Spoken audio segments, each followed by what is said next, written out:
ವಿದೇಶದಿಂದ ಬೆಂಗಳೂರಿಗೆ ನಟ ದರ್ಶನ್ ವಾಪಸ್. ತಡರಾತ್ರಿ ಕೆಂಪೇಗೌಡ ಏರ್ಪೋರ್ಟ್ಗೆ ಆಗಮನ. ದರ್ಶನ್ಗೆ ಏರ್ಪೋರ್ಟ್ ಭದ್ರತಾ ಪಡೆಯಿಂದ ಭದ್ರತೆ. ನೂರಾರು ಶವ ಹೂತಿಟ್ಟ ಆರೋಪ ಕೇಸ್ಗೆ ಎಸ್ಐಟಿ ಎಂಟ್ರಿ. ರಾತ್ರೋರಾತ್ರಿ ಧರ್ಮಸ್ಥಳ ಪೊಲೀಸ್ ಠಾಣೆಗೆ ಅಧಿಕಾರಿಗಳ ಭೇಟಿ. ಇಂದಿನಿಂದ ಧರ್ಮಸ್ಥಳ ಬೆಳ್ತಂಗಡಿಯಲ್ಲಿ ಖಡ್ಗಾಚರಣೆ. ಕಾಂಗ್ರೆಸ್ನಲ್ಲಿ ಮೇಲ್ಮನೆ ಅಭ್ಯರ್ಥಿಗಳ ಆಯ್ಕೆಯ ಕಗ್ಗಂಟು. ರಾಹುಲ್ ಗಾಂಧಿ ಮುಂದೆ ಸಿಎಂ ಪ್ರಸ್ತಾಪ. ಶೀಘ್ರವೇ ಪಟ್ಟಿ ರಿಲೀಸ್ ಸಾಧ್ಯತೆ.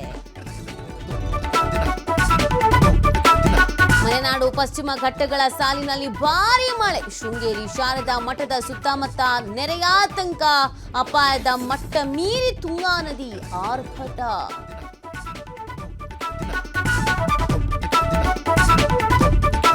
ಜೈಲಿನಿಂದ ಪರಾರಿಯಾಗಿ ಬಾವಿಯಲ್ಲಿ ಅಡಗಿದ್ದ ರೇಪಿಸ್ಟ್. ಕೇರಳದಲ್ಲಿ ಕೈದಿ ಬಂಧನವೇ ರೋಚಕ. ಪರಾರಿಯಾಗಿದ್ದ 1 ಗಂಟೆಯಲ್ಲೇ ಬಂಧನ.